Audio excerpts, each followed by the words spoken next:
सांसद चुने जाने के लिए? मैं कोटा बूंदी संसदीय क्षेत्र की जनता का बहुत बहुत आभारी हूँ कि उन्होंने मुझे तीसरी बार संसद सदस्य रूप में चुनाव अवसर दिया। इतना सारा जनसैलाब, इतना उत्साह लोगों में देखकर कैसा लग रहा है? यहाँ की जनता का हमेशा प्यार स्नेह आशीर्वाद मुझे मिला है और मेरी कोशिश है कि जो विश्वास भरोसा उन्होंने व्यक्त किया है उस भरोसे विश्वास को कायम रखूं। आप 2 बार से लगातार कई बड़े स्तर पर डेवलपमेंट्स करते आ रहे हैं, ऐसे में तीसरी बार के लिए क्या योजना लेकर आए हैं? तीसरी बार जो और अपेक्षाएं बची हुई है, आकांक्षा बची, उनको पूरी करेंगे और जो भरोसा विश्वास व्यक्त किया है उन्होंने उन भरोसे विश्वास को कायम रखेंगे।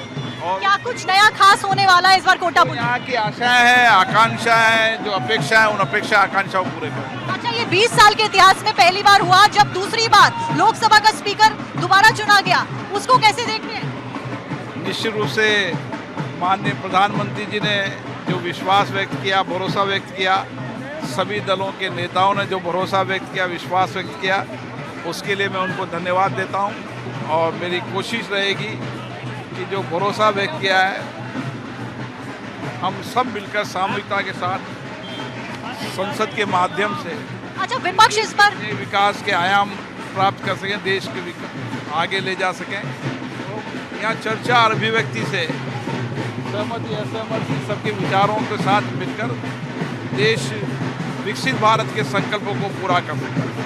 अच्छा, इस बार विपक्ष बहुत ज्यादा मजबूत है। 2019-2014 के मुकाबले विपक्ष की आवाज बहुत बुलंद है। जब आप सदन में होते हैं तो कितना बड़ा चैलेंज नजर आ रहा है विपक्ष इस बार, क्योंकि लगातार विपक्ष हंगामा कर रहा है सदन में? निश्चित रूप से प्रतिपक्ष मजबूत होगा, सकारात्मक चर्चा करेगा, अपनी सहमति व्यक्त करेगा, असहमति व्यक्तेगा, अपने विचारों को व्यक्त करेगा, अपनी विचारधारा के आधार पर करेगा। लेकिन हम सबका एक ही मकसद है इस देश को आगे ले जाने का, देश को विकसित संकल्प भारत को बनाने का। हम सब चाहते हैं कि दुनिया में भारत तेजी से आगे बढ़े और इसके लिए जितनी सकारात्मक चर्चा होगी, संवाद होगी, विचार व्यक्त होगी, उतने ही अच्छे विचारों से नीतियों कार्यक्रम बनाने में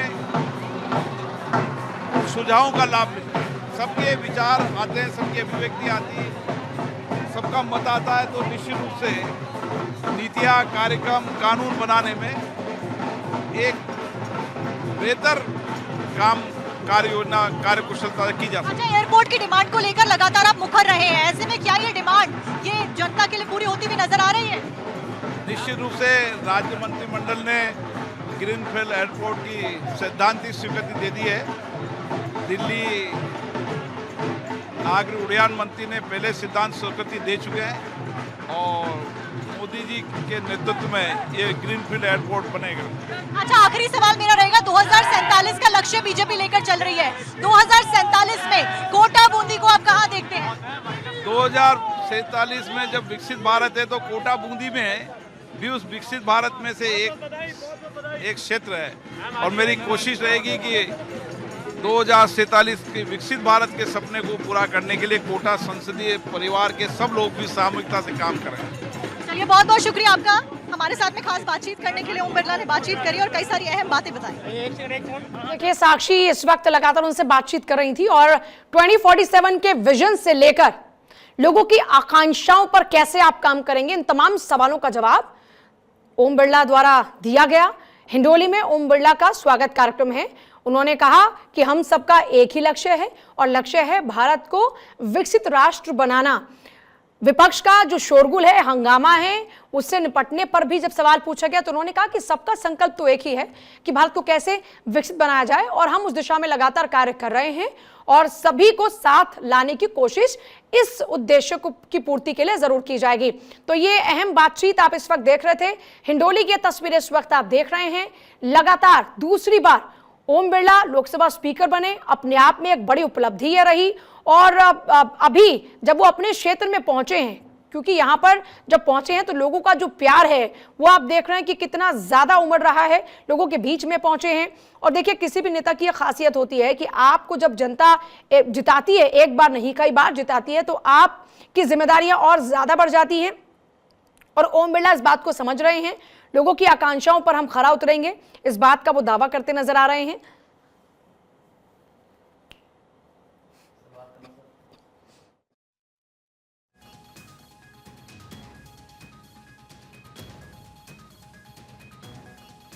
तो देखिए, ये पूरी बातचीत आप इस वक्त देख रहे थे और लगातार उनका ये जो काफिला है वो आगे बढ़ रहा है। कई पॉइंट्स निर्धारित किए गए हैं जहां पर उनका स्वागत किया जा रहा है। लोगों की जो भारी भीड़ है वो इस वक्त आप देख रहे हैं।